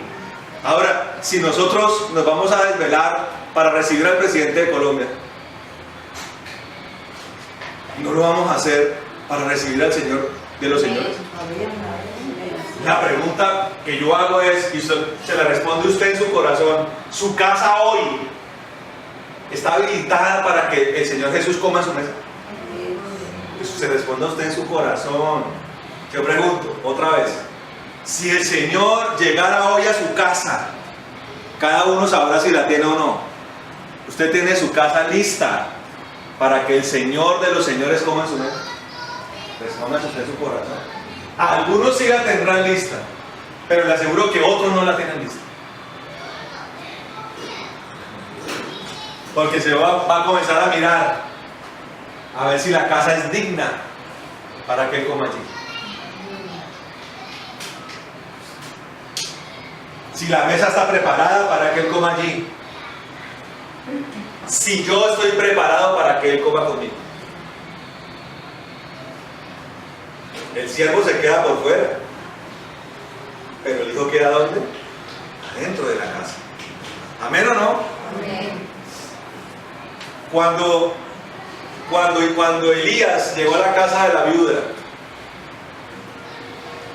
¿cómo le dijo Elías a la viuda que le hiciera de comer? Con formalidades. Respetadísima dama, dignísima señora, usted, su merced. ¿Así fue Elías? Elías era como una representación del Señor. Le dijo: hazme de comer y dame algo de beber. Ahora, en condiciones normales, pues ella va y saca un pedazo de jamón, ¿no? Y de cordero, y va a hacer un sándwich y le prepara un jugo, así como los que hace la hermana de Marina, con un sorbete delicioso. Pero ¿cómo estaba la viuda de Sarepto? Llegó ese hombre allá desconocido y ella tenía un poquitico de harina y un poquito de aceite y la tenía preparado para que fuera mi última comida, y ahora llega este hombre y me dice que le cocine a él. ¿Pero qué le ganó a la viuda? ¿Su orgullo o se humilló la viuda? Se humilló. Entendió que lo que tenía delante de ella era un profeta. Dijo: claro, profeta, le voy a hacer su torta. Se la preparó. ¿Qué tanto le gustaban las tortas a Elías? Muchísimo. Era su comida favorita. ¿Y dio las gracias? No, no las dio. Comió. ¿Y qué representó eso para él? La salvación del Hijo. Representó que la despensa se le llenó. Le prometió Dios por ese gesto que le iba a proveer hasta que finalizara la sequía. ¿Y qué pasó con el profeta Elías? Se fue de la casa, se quedó en esa casa. ¿Y qué representó para la viuda que Elías se quedara en la casa? La resurrección de su hijo. Este sí ve que toda la Biblia es profético. Y vida también durante ese tiempo. ¿Qué representa un profeta en su casa? Dios le dejó prosperidad también. Correcto. Prosperidad y resurrección, hermano. Amén. Yo le digo dos cosas, hermano. Una de las formas en que uno nota si la gente ama a Cristo es si la gente respeta a los profetas de Cristo. Y en algunas personas uno detecta que sí hay respeto por el profeta. Y entonces uno sabe, sin decirlo, que Dios va a prosperar esa vida. Amén. Pero hay gente que trata al profeta como cualquier charlatán. Recuerde, la vara con la que juzgue, así también será juzgado. El respeto que tenga usted por esta casa y por el profeta y por el pastor, con esa misma vara Dios lo va a medir a usted. Y yo le digo una cosa, yo me considero un siervo inútil, hermano. No inútil porque desobedezca a Dios. En cuanto a obedecer a Dios soy útil. En cuanto a que hago las cosas a mi manera, soy un inútil. Porque a mi manera no hubiera logrado nada. Porque el útil es Cristo, amén. Amén. Yo un día le dije, Señor, se van a hacer las cosas a tu manera. Y yo he respetado eso para Dios, hermano. Y no me importa lo que haga, lo que ve, lo que sé y lo que le digan. Si les gusta o no les gusta. A mí lo único que me importa es lo que Dios me diga, hermano. Amén. Amén. A mí solamente me importa lo que Dios me diga. Y eso debe ser lo que le importa a usted. Lo que le debe importar a usted. Amén. Pero para eso es importante que usted se sumerja en el conocimiento y en la presencia de Dios. ¿Amén o no? Amén. Porque las cosas, si no son de esa manera, pues sencillamente no serán, hermano. Amén. Amén. Ahora, versículo 10 dice: así también vosotros, cuando hayáis hecho todo lo que se os ha mandado, decid, siervos inútiles somos, porque solo hicimos lo que debíamos hacer. Dígale a que está al lado, haga solo lo que deba hacer. Dígale otra vez, haga solo lo que Dios le diga. Pero entonces pregúntele también, entonces ¿por qué está haciendo lo que Dios no le ha dicho? Dígale. Y le aseguro que para la mayoría va. Hermanos, la mayoría de ustedes están haciendo cosas que Dios no le ha dicho. No nos ha dicho. Sí, Señor. Sí, Señor. Para la mayoría. Y escuche esto, y para la mayoría están dejando de hacer cosas que Dios les ha dicho. Mire, una de las cosas por las que yo le temo al Señor es para yo andarle enseñando mi parecer a usted. En todo el tiempo que yo he sido pastor y predicador, siempre he hablado el parecer de Dios. Y le aseguro que siempre que yo haya dicho que Dios me dijo, fue porque Dios me lo dijo. Amén. Y sé que Dios me lo dijo porque no va en contravía de la palabra. Y la palabra lo ha respaldado. Amén. La gente puede decir, es que a mí Dios me dijo. Mucha gente se la pasa diciendo eso. Dios me habló. Ah, bueno, venga, siéntese y cuénteme cuál pasaje bíblico respalda lo que Dios le habló. Ah, bueno, pues me parece que como que Dios no le ha hablado. Creo que vuelve a decir. Pero la persona que está firme en Dios dice, mire, Lo que Dios me ha hablado está respaldado por esto y por esto. Yo he dicho hoy, por ejemplo, y yo sé que muchos pastores se opondrían a lo que yo estoy diciendo, la importancia, y resalté eso, la importancia de la iglesia de Cristo. Lo más importante de la iglesia de Cristo son ustedes. Y lo que tenemos que procurar es que se construya por medio de las piedras vivas. Amén. Lo que lleva lo estructural a un segundo plano. Pero muchos pastores están trabajando en lo estructural y están dejando en un segundo plano las piedras vivas. Amén. Más bien se están portando como Faraón y tienen a la gente esclavizada para hacer sus proyectos faraónicos. Y eso Dios lo va a sancionar, hermano. Dios lo va a sancionar. Cualquiera de ustedes puede decir, hermano, que todo lo que yo le he aconsejado, todo lo que yo le he ministrado y todo lo que yo le he hablado ha sido siempre conforme a las Escrituras. ¿O habrá alguno acá que pueda decir lo contrario? Y creo que todos han recibido consejería de este pastor, ¿cierto? De este siervo. Y todo ha sido conforme a las Escrituras, ¿cierto? ¿Qué dice Luz Linda? Todo, Luz Marina, todo conforme a las Escrituras, ¿cierto? Entonces, ¿sí me entiende? Vamos por el camino correcto, hermano.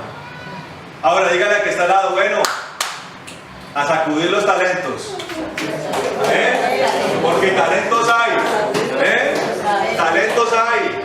Oiga, escuche esto. Están ustedes en casa profética y apostólica. O sea que hay talentos interesantes.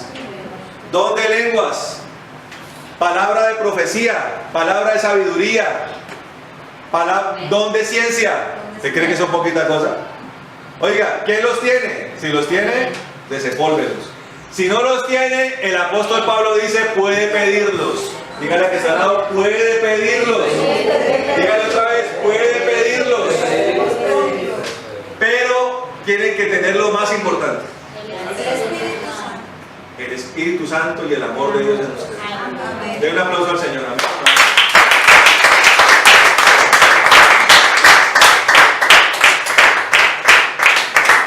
Póngase de pie, hermano.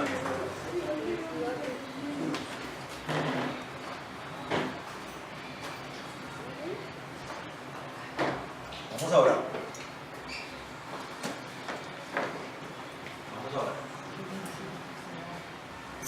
Si quieren, las hermanas que trajeron lo de la cena pueden ir preparando. Mientras vamos orando, pueden ir preparando, Pero vamos a orar. Levanten sus manos al cielo, vamos a orar. Pongámonos de pie todos, hermanos. Háganme todo. Vamos a orar. Bendito Señor de gloria y poder, en el nombre de Jesús de Nazaret, te damos gracias por este tiempo, Señor. Te bendecimos, te alabamos y glorificamos, Señor. Gracias por esta palabra que tú nos has regalado, Señor. Gracias por esta palabra con la que tú nos has bendecido, Señor. Yo sé, Señor Santo, que hoy, por medio de la palabra, rompiste cadenas, Señor. Amén. Quitaste vendas, amado Rey.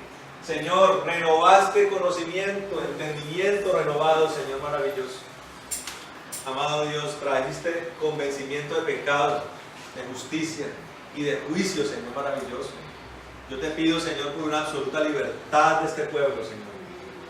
Este pueblo se logre sumergir en un río de verdad, Señor, en un río de poder, en un río de liberación, Señor, y que ese río de liberación traiga una gracia especial, un llamado especial, una fe especial, un convencimiento especial de que tienes cosas preciosas para nosotros. La más importante de todas, nuestra propia salvación, Señor, que proviene del arrepentimiento, Señor. Y el arrepentimiento viene de corazones contritos, humillados. Señor, yo pido para que sea la constante en nosotros, Señor, corazones contritos, humillados.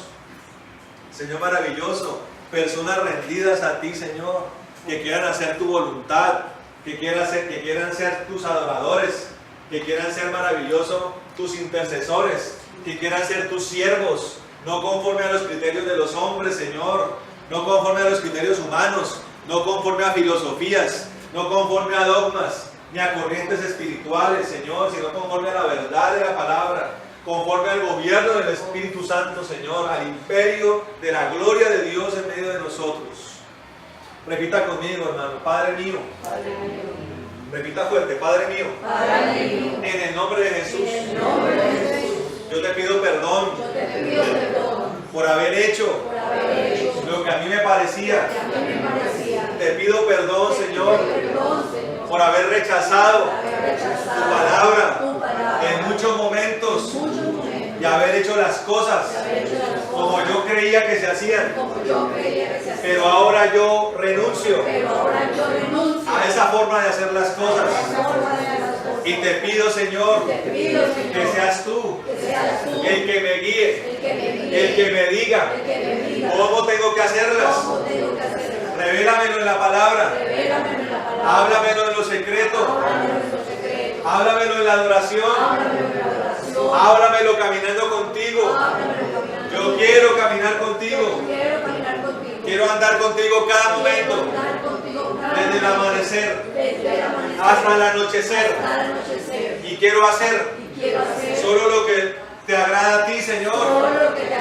Lo que no te agrada no lo voy a hacer. Quiero que estés contento conmigo. Cerraré lo que tengo que cerrar. Callaré lo que tenga que callar. Hablaré lo que tenga que hablar. Escucharé lo que tenga que escuchar. Señor, ayúdame.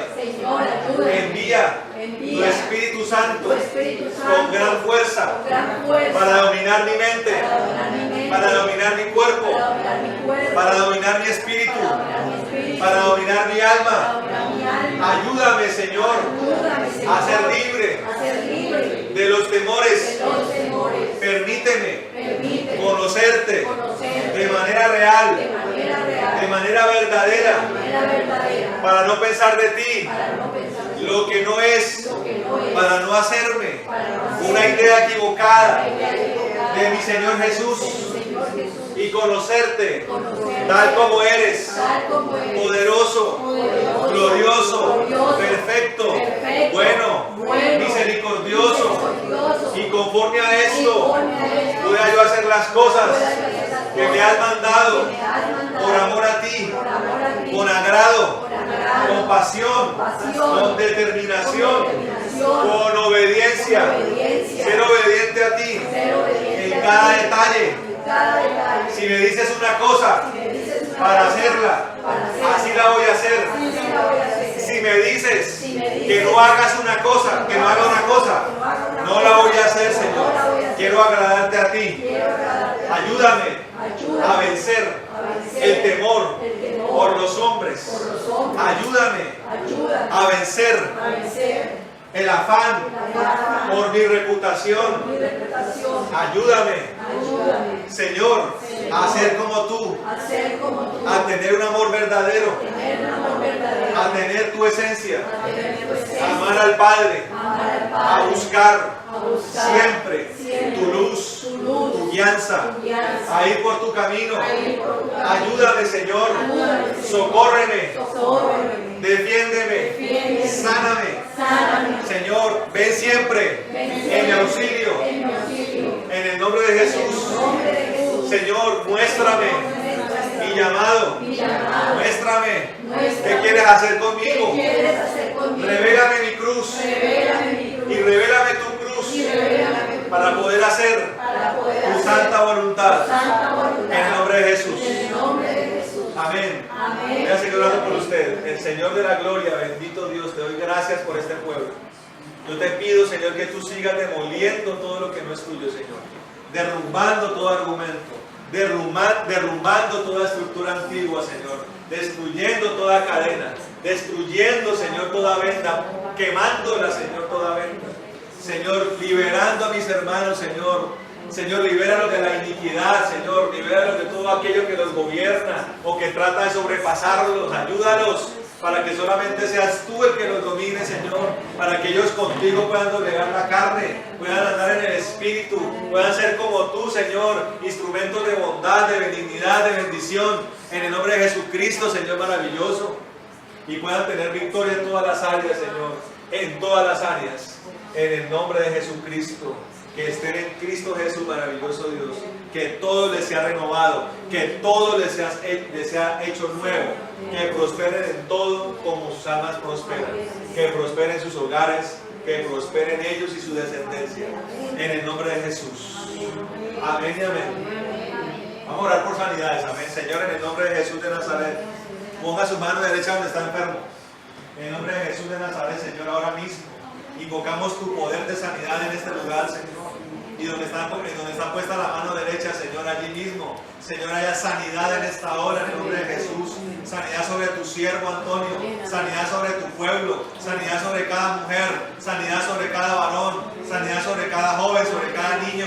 En esta hora, en el nombre de Jesucristo, sana los huesos, sana los músculos, sana la sangre, sana la mente, Señor, sana el cerebro, el sistema nervioso, sistema digestivo, sánalo, Señor, sistema cardiovascular, sánalo, Señor, sistema respiratorio, sánalo, en el nombre de Jesús, Señor maravilloso, sistema linfático, sánalo, sana la sangre, maravilloso Dios, sana el páncreas, sana el hígado, Señor maravilloso, sana, maravilloso de la vesícula, Señor, sana, bendito Dios, todos los órganos del cuerpo, los ojos, sánalos, los pies, Señor, la lengua, Señor maravilloso, los oídos, sánalos en el nombre de Jesucristo, Señor. Ahora mismo, Señor, trae la fuerza y la energía que necesitamos, Señor maravilloso. En el nombre de Jesucristo, una vitalidad renovada, multiplicada en el nombre de Jesús. Que no quede ningún miembro de esta congregación enfermo. En el nombre de Jesucristo. Y que todos reciban la bendición de tu sacrificio por sanidad en la cruz del Calvario. Y que tu llaga sane todo mal y toda dolencia, toda enfermedad queda clavada en la cruz del Calvario. En el nombre de Jesucristo. Y todo espíritu de enfermedad queda atado y echado al abismo. En el nombre de Jesús. Y para la gloria y honra del Altísimo. Amén y amén. De un aplauso al Señor, hermano.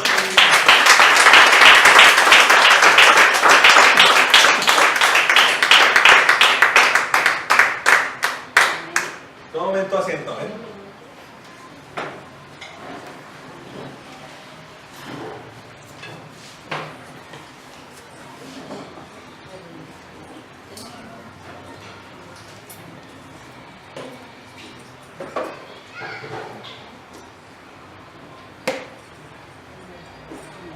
Vamos a tomar la cena del Señor, amén. El que esté bautizado y en paz con Dios puede ponerse de pie. El que no esté bautizado aún, quédese sentado. Amén.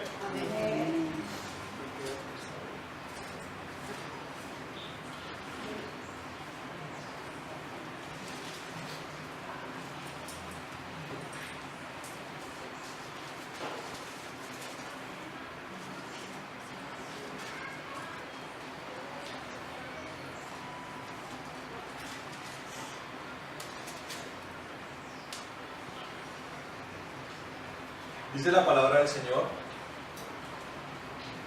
porque yo recibí del Señor la enseñanza que también os he transmitido, que el Señor Jesús, la noche que fue entregado, tomó pan y habiendo dado gracia lo partió. Señor, te damos gracias por este pan, en el nombre tuyo, Señor Jesucristo.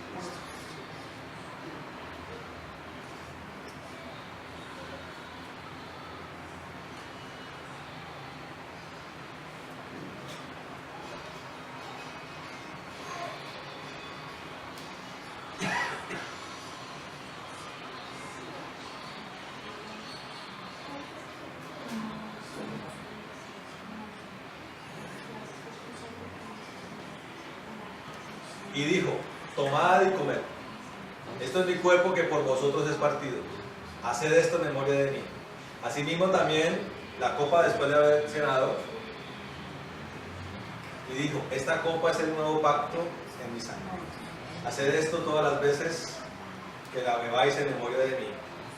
Todas las veces que comáis este pan y bebáis esta copa, anunciáis la muerte del Señor hasta que venga. Pueden pasar, hermanas, y repartir el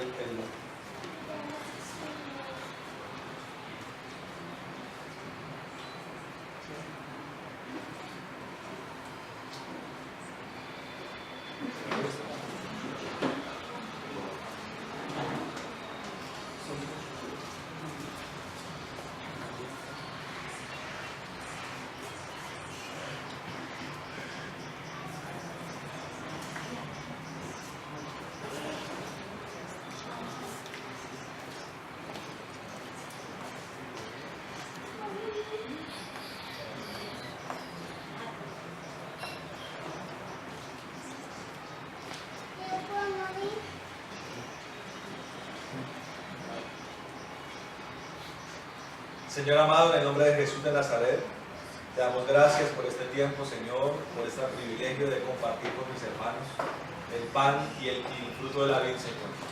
Hoy hacemos remembranza de ese momento sublime, Señor, en que tú lo tomaste con tus apóstoles y discípulos, Señor. Amado Rey de la Gloria, y también hacemos remembranza de ese poderoso sacrificio que tú ejecutaste en la cruz del Calvario, Señor, donde derramaste tu sangre y donde fue partido tu cuerpo, Señor.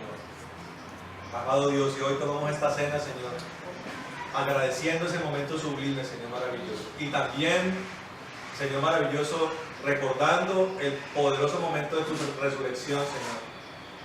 Creyendo, Señor, que la resurrección tuya es la anunciación de que un día lo vas a hacer con nosotros, Señor. Que un día vas a venir por nosotros y vas a transformar aún nuestro propio cuerpo, Señor, para un cuerpo como el tuyo. Y lo tomaremos, Señor, y los tomarás, Señor, para ti, y viviremos contigo eternamente, Señor. Y lo tomamos haciendo recordación de esto. En tu nombre, Señor Jesucristo. Puede comer el pan y beber la copa.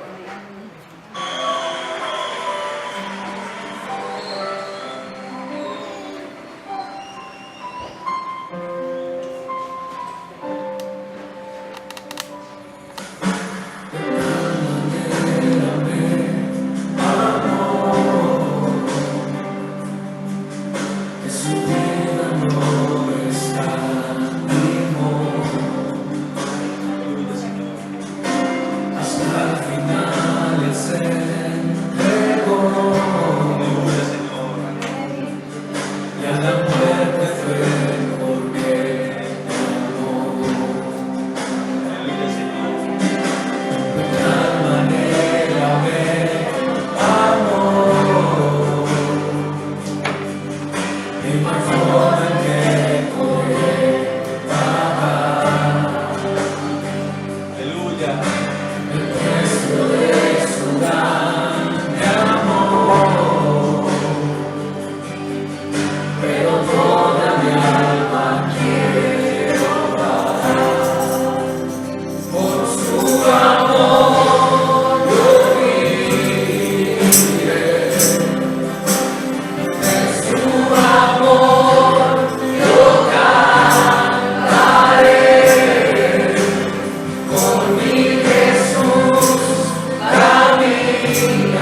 presentar nuestros diezmos, Señor, nuestras ofrendas delante de ti, Señor maravilloso.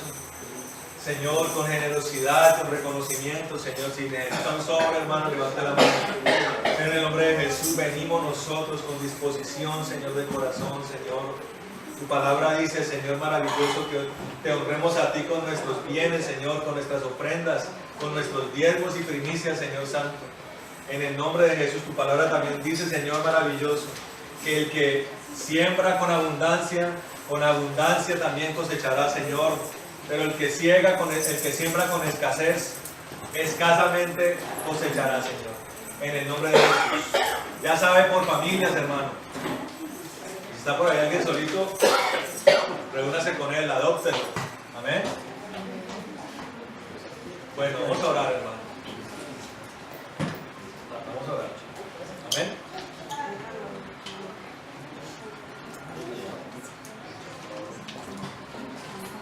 Bueno, bendito Señor de poder y de gloria, en el nombre de Jesús. Señor, venimos reconociendo, Señor Jesucristo, tu sumo sacerdocio, con el cual tú nos bendices delante del Padre, medias delante del Padre, para que demos favor y gracia delante de sus ojos, Señor. Toda bienaventuranza, toda bendición, toda conspiración a favor nuestro vienen de tu intercesión, Señor, y todo agrado y deleite del Padre vienen por tu mediación, Señor. Y hoy traemos nuestros diezmos, Señor, delante de ti, Señor, para que conforme a este acto de obediencia, Señor, tú reprendas el devorador de nuestras vidas y abra las ventanas de los cielos para que haya abundancia y sobreabundancia, Señor. Señor, y también traemos las ofrendas con liberalidad, misericordia y desprendimiento para que conforme a esto, Señor, sea multiplicado y prosperado todo, Señor. En el nombre de Jesús bendecimos las cosechas, bendecimos los ganados, bendecimos las tierras, bendecimos el fruto del trabajo, del conocimiento, de las manos, bendecimos las despensas, bendecimos los lagares, bendecimos los graneros, los lugares de reserva, Señor. En el nombre de Jesús, que no haya justo desamparado, ni hijo de justo que mendigue pan, y que seamos prosperados en todo como nuestra alma prospera. En el nombre de Jesús. Puede pasar, hermano, y presentar su diezmo y su ofrenda.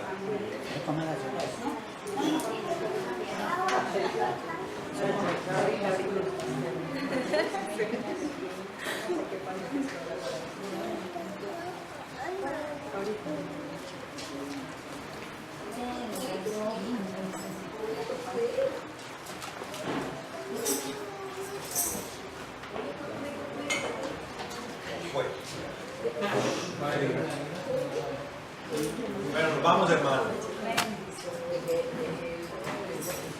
Levante sus manos al cielo, ¿eh? Vamos a orar. Bueno, amado Señor de gloria y poder, en el nombre de Jesús de Nazaret, te damos gracias por este tiempo tan bello, tan precioso, Señor, en tu presencia, por todo lo que haces a favor nuestro, Señor, y lo que nos permites, que nos permiten a nosotros elevar acción de gracias, alabanzas, Señor, y por habernos hablado con tanto amor y poder, Señor. Por los milagros, por las sanidades y liberaciones, te damos gracias, Señor, en el nombre de Jesús. Señor, oramos como lo hizo Aarón, que tú nos bendigas y nos guardes, haga resplandecer tu rostro sobre nosotros, tengas de nosotros misericordia, Señor, alces tu rostro sobre nosotros y pongas en nosotros paz.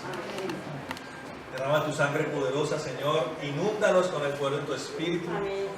Trae tu chequina, Señor, tu columna de fuego siempre a favor nuestro. Oramos como lo hizo Jabes, que tú nos bendigas, que ensanche nuestro territorio, que tu mano esté con nosotros y nos libres de todo mal para que no nos dañes. En el nombre de Jesús, atamos toda retaliación y venganza, muerte, calamidad y enfermedad y la echamos al abismo en esta tarde. Llévanos en paz, en poder, con alegría, gozo, con la paz que sobrepasa todo entendimiento. Señor, aferrados a la salvación, Señor, pidiéndote además que tú, Señor amado, acampes alrededor de los que te tenemos y nos defiendas siempre. En el nombre de Jesús. Amén y amén. Bueno, hermano.